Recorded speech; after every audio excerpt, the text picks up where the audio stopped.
दोस्तों नमस्कार।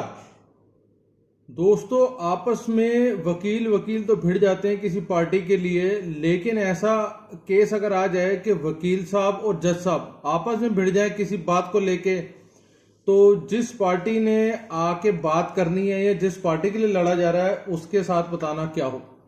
कुछ ऐसा ही केस सामने आया है। आओ सारी बात सुने और समझे इसमें क्या निकल के आया बाद में। जजमेंट दिखा दिया।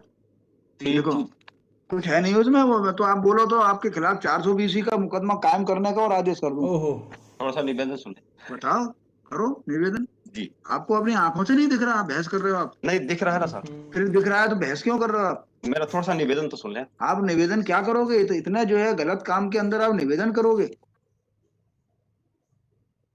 इतना बड़ा फर्जीवाड़ा करने के बाद आप हाईकोर्ट में निवेदन कर रहे हो। स्पेशल परफॉर्मेंस के मैटर में डिस्क्रिशनरी डिग्री है, हम 100% आपकी अपील खारिज करेंगे। जी आप चाहे जितनी बहस कर लीजिए। ये सुप्रीम कोर्ट जजमेंट जो मैंने दिया है, आपको समझ में नहीं आता सुप्रीम कोर्ट जजमेंट क्या है और ये आपका केस क्या है? आपको आंखों से नहीं दिखता क्या? इतना असत्य काम जो है आप बहस कर रहे हो। आप यहाँ किसी भी व्यक्ति को दिखा लीजिए, यहाँ 20 आदमी बैठे हुए हैं, आपको नहीं लगेगा कि ये आदमी ने कितना गलत किया है? नहीं उसके पीछे आप कुछ, कोर्ट में आ कैसे गए? आप उसके पीछे कुछ और तो देख लें। कुछ देखने की जरूरत ही नहीं, पीछे जब आगे ही दिख रहा है तो। आगे देख लें, मैं जो सबमिशन कर आपको रहा नहीं हूँ। दिख रहा क्या? जी दिख रहा है ना, वो फिर उसी के क्यों बारे मेरे से बहस कर रहे हो? उसी के बारे में बता रहा हूँ साहब। बताओगे आप? कहीं सिग्नेचर है? जो लाइनें बाद में टाइप हुई है उस पर सिग्नेचर है किसी के? क्या दिख रहा है आपको? जहाँ पे गैप है, एग्रीमेंट तैयार हुआ आपको है, बिल्कुल भी नहीं दिखता क्या? तो आप मुझे सुनेंगे कि नहीं सुनेंगे? क्या सुनने से फायदा होगा जब आप बोल ही नहीं रहे मतलब की बात? आप पहले एग्रीमेंट देख के इसके बारे में बोलो। लो, जी इसका कोई आपके पास एक्सप्लेनेशन है? दे दो इनको ये फाइल। कोई एक्सप्लेनेशन दे सकते हो एज एन एडवोकेट आप? इसका एक्सप्लेनेशन दे सकते हो? ये एग्रीमेंट में सब जगह सारी की सारी चीजें काट के द्वारा लिख दी गई बिना दस्तखत के, और आप बहस करोगे दावे में? कोर्ट का इतना समय बर्बाद किया, 10 लाख रुपए की कॉस्ट लगना चाहिए आपके ऊपर। ओह शाबाश। आपने क्यों बंद कर दिया उसको, फाइल को? अब फिर बोलेंगे 15 मिनट में। मैंने यहाँ से खोल के दी थी, आपने बंद करके दे दी। जहां जहां रखवा लिखा है वहां कुछ काट पीट दिख रही है आपको? मुंह से बोलिए जोर से, इस पे आइए माइक पे जी बोलो। काट पीट दिख रही है जहां रखवा लिखा है वहां? दो बातें दिख रही है नहीं दिख रही? जो कहते हुआ मैं बोल देता हूँ। बोलो ना। नहीं आप जो बुलवाना चाहते आपको हैं। दिख रही है जी। क्या? काट पीट दिख रही है क्या? हर जगह दिख रही है कि नहीं दिख रही? जहां जहां ये रकबा लिखा है वहां जी रकबा में खाली जगह भरा गया है। खाली जगह खाली जगह भरा गया है वो अलग मैटर है। पहले जो लिखा था उसको काट के दूसरा लिखा गया है कि नहीं लिखा है, पहले ये बताओ। काट के दूसरी जगह लिखा है। दोनों जगह लिखा है कि एक जगह लिखा है? दो जगह लिखा है। उसके बाद जो 2 लाइनें टाइप है वो दूसरी स्याही से टाइप है? ये नहीं कह सकते। एक मिनट, आप आइए, कोई भी एक जना खड़ा हो जाइए। आप क्या बात कर रहे हो? क्योंकि मशीनरी। आप आइए, खड़े होइए मिस्टर, पीछे बैठे आप। इनको बताइए आप। ये लाइट चाहिए। एक मिनट, ये बोलेंगे बाइक पर, जोर से बोलिए, क्या दिख रहा है आपको? Merely because you are counsel for appellant, कुछ भी बोलोगे। अब देखिए इसमें क्या क्या अलग अलग दिख रहा है। इंडिका एक में जो शुरू की 5-4 लाइनें हैं वो हाँ। डार्क हैं। कितनी डार्क है? रात और दिन का अंतर है कि नहीं? हाँ काफी डार्क हैं। और उसके बाद लास्ट की 2 लाइन जो है वो यहाँ रकबा लिखा हुआ है पूरा कटा हुआ है, पहले हाथ से लिखा था, बाद में टाइप से ऊपर करके बढ़ा के लिखा गया है। जी काट के अब ऊपर बैठ जाइए लिखा पीछे, गया। आप बैठ जाइए, इनको नहीं दिख रहा। मैं ये कह रहा हूँ साहब, आप एग्रीमेंट जब तैयार हुआ तो खाली जगह छोड़ा गया है। चलिए वापस दे दीजिए फाइल, बहस करिए। आप देखते ही नहीं हो, सेकंड अपील में खड़े हो, कहाँ खड़े हो आप? वही बहस कर रहे हो जो कभी तहसील ट्रायल कोर्ट में की होगी। हमें अच्छा नहीं लग रहा ट्रायल कोर्ट के खिलाफ कुछ लिखना। आपके खिलाफ कुछ लिख नहीं सकते, बताइए। मेरा बोलो, निवेदन बहस करिए। जी, मेरा निवेदन ये है, सुप्रीम कोर्ट का जजमेंट है, वही कह रहा है कि आप ये देखना पड़ेगा कि जो चेंज है, पहली बात तो उसकी इन्फॉर्मेशन में हुआ है। पहला बताइए ट्रायल सुप्रीम कोर्ट का जी इसी संबंध में। ठीक, इसी संबंध में। घर से मार करके नहीं लाते क्या? क्या बताओगे आप? पैरा रहने दो, हम देख लेंगे। यू आर जस्ट वेस्टिंग ये है टाइम। Para number 12। काट छाट का पैराग्राफ नहीं है इसमें मैं वो बता देता हूँ, काट छाट वाला पैराग्राफ कहाँ है? काट छांटे वाला है ये। पढ़िए, पढ़ दीजिए, पढ़ दीजिए। फ्रॉम से देखिएगा नीचे, हाँ पैरा नंबर 12 से नीचे फ्रॉम से।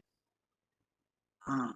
From the observation of the lower appellate court, the High Court in effort that the case of the appellant that alteration has been made by the conveners in the agreement of the cell exhibit 12 for introducing Ram Sarup and Mool Chand, two dependent person, as a marginal witness of the said agreement. The High Court took the view that the interpolation for introducing the two independent marginal witness in the agreement cell was made so as to give authenticity to the said agreement of the cell. Then the High Court considered the question whether the interpolation made in the documents was material alternation or not. The High Court took a note of the decision of this court in the case of MS Aniruddham, which was cited by the learned counsel for the appellant before the court, and the case of Galina. वो कुछ भी है ठीक है, कोई गलत नहीं है हाँ। agreement में। हाई कोर्ट ने कहा ये गलत है, इसलिए सुप्रीम कोर्ट ने कहा कि हाई कोर्ट जो है सेकंड अपील ऐसा नहीं कर सकता था। नहीं, ऐसा नहीं, सुप्रीम कोर्ट ने ये माना कि जो चेंज है ये देखना पड़ेगा कि वो मटेरियल चेंज है कि नहीं है। तो मटेरियल चेंज नहीं change दिख है, रहा, आपको इसमें मटेरियल चेंज नहीं दिख रहा। This is not material change. मैं यही तो, what is material change?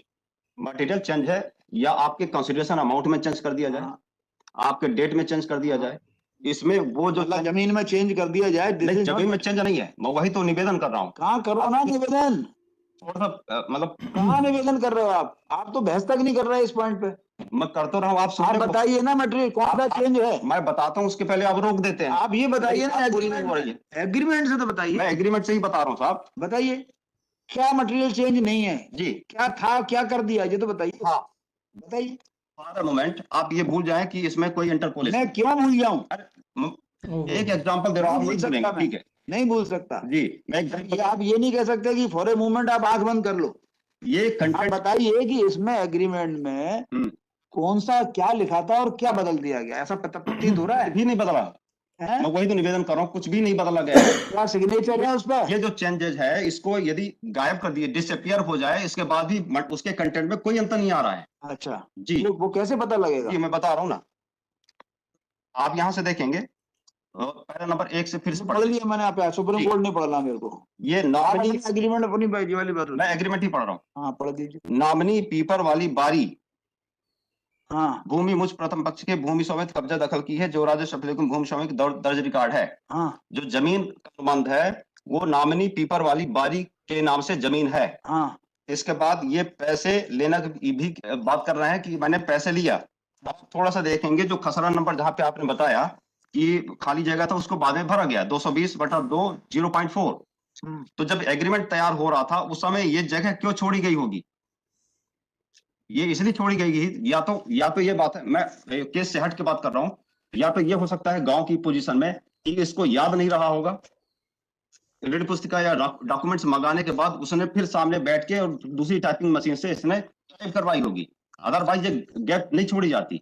Gap छोड़ने का मतलब है कि दोनों पार्टी ये जानते हैं कि किस जमीन का सौदा हो रहा है। पीपर वाली बारी, इसके एविडेंस में आइएगा, एविडेंस में तुलसीदास में कि पीपर वाली बारी यही है जमीन। यू आर राइट, लेकिन ये जो पहले लिखा है ना रकवा, जी पहले लिखा रकवा 0.0020 करके लिखा हुआ है जी, बाद में इसको हाथ से 41 लिखा गया, बाद में टाइप दूसरी मशीन से करके 0.166 हाँ। 3 बार हुआ है। तो यदि होता तो ये पूरा इसका मीनिंग क्या है? जी, यदि इसका मैलाफाइड होता तो पूरा रकबा 0.41 है, उसका पूरा लिख लेता, पूरा लिख लेता वो। मेलाफाइड बोनाफाइड की देख, बात तब आएगी इसमें इस पे सिग्नेचर कर दिए होते। जो सुप्रीम कोर्ट इसमें कह रहा है वो यही कह रहा है कि ये देखना पड़ेगा कि ये दोनों पार्टी के कंसेंट में हुआ है, दूसरी पार्टी को जानकारी थी कि नहीं थी। This is the important. दूसरी पार्टी ने स्वीकार किया है, वो तो जनरल वे में उसने रिजेक्ट कर दिया। देखिए ये एग्रीमेंट को उसने जनरली रिजेक्ट किया कि मैंने नहीं किया, ठीक है। तो अब इसमें पूरा का पूरा देखना पड़ेगा कि ये इसकी जानकारी में था कि नहीं था। जो एविडेंस आए हैं उस एविडेंस में साबित हो रहा है कि एग्जीक्यूशन इस एग्रीमेंट का हुआ है। और यदि आप इसका कंटेंट देखेंगे, material part of the content, उसमें कोई चेंज नहीं है। यदि पीपर वाली में तो नहीं है जी, पीपर वाली बारी में तो कोई चेंज नहीं है, यही तो रकबा में चेंज है, रकबा में चेंज है और नंबर बाद में लिखा गया। यदि इसको कुछ करना होता तो और रकबे लिख सकता था, उससे ज्यादा बढ़ा सकता था, वो तो कम किया ना उसने। 0.4 की जगह में 0.1 यूज किया, पूरा ना लिख के। तो ये इसका सिग्नेचर भी है नीचे, जो हाइड्रोलिक एक्सपर्ट ने उसको साबित किया है। 3 गवाह है, तीनों गवाह बोल रहे हैं कि एग्जीक्यूशन हुआ है। ये जनरल वे में चूंकि रिजेक्शन किया है इसलिए ये बात आ रही है। अदरवाइज यदि वो कहता कि मटेरियल चेंज है तो बात दूसरी हो जाती। ये पहली बात। दूसरी चीज, जब WS उन्होंने पेश किया तो WS में एक शब्द नहीं है इस संबंध में। क्या लिखा है? WS में क्या लिखा? स्वीकार किया है क्या एग्रीमेंट? एग्रीमेंट स्वीकार नहीं किया है, लेकिन चेंज की बात जो आप कह रहे हैं वो स्वीकार नहीं है। वो बताइए क्या लिखा है? देखें इसमें 2 लाइन का WSS में, एक मिनट। अब वो उसको फर्स्ट अपील कोर्ट में उठा भी नहीं सकते। अब जी चूंकि उन्होंने बोला नहीं, WS में बोला नहीं ट्रायल कोर्ट में, तो उसको लेके फर्स्ट अपील कोर्ट में आ नहीं सकते। ये WS का पैरा देख लें। एक मिनट।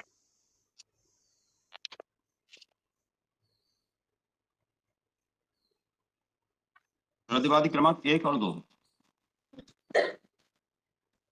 एक मिनट, जवाब दावे पे नहीं लगाया आपने? लेग लगाया क्या?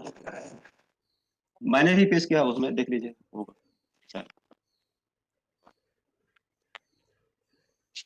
लगाओ, पढ़ो वो जवाब दावा पढ़ो। जी,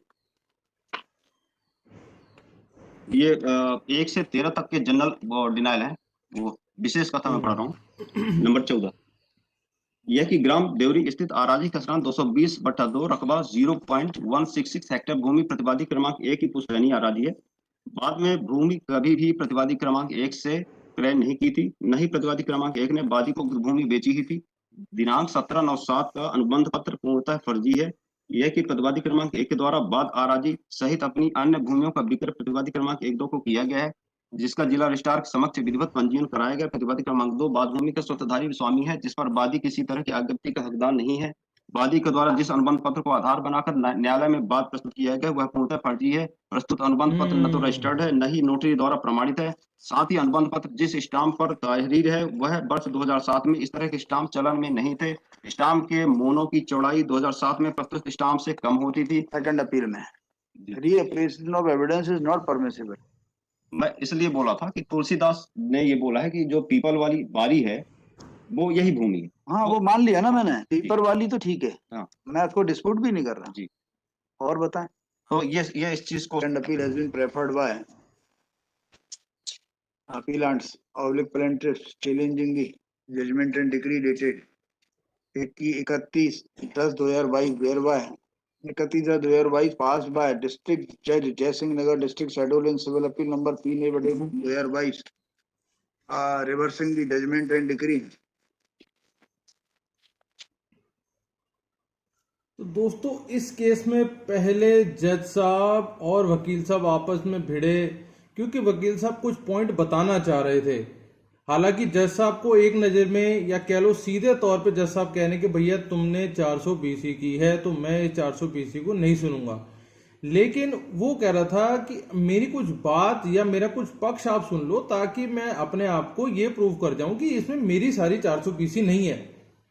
जमीन के लेन देन की कुछ बात है, यहाँ पे कुछ एरिया डिफाइन करने की बात आ रही है, जो रकबे की बात चल रही है, और 0.4 था फिर उसको घटा के 0.016 करा गया। तो आखिरी में जज साहब ने हालांकि अभी फैसला नहीं दिया है, लेकिन उसने जो वैलिड पॉइंट उठाए थे उनके वकील साहब ने, उसको उन्होंने सुना है और कंसिडर भी करा है। तो इस तरीके से कई बार गर्मोपेशी हो जाती है। जज साहब ये तक बोल गए कि भैया 10 लाख रुपए का जुर्माना तक लगाऊंगा, तुमने कोर्ट का टाइम वेस्ट करा है। तो मिलते हैं किसी ऐसी वीडियो में, तब तक के लिए जय।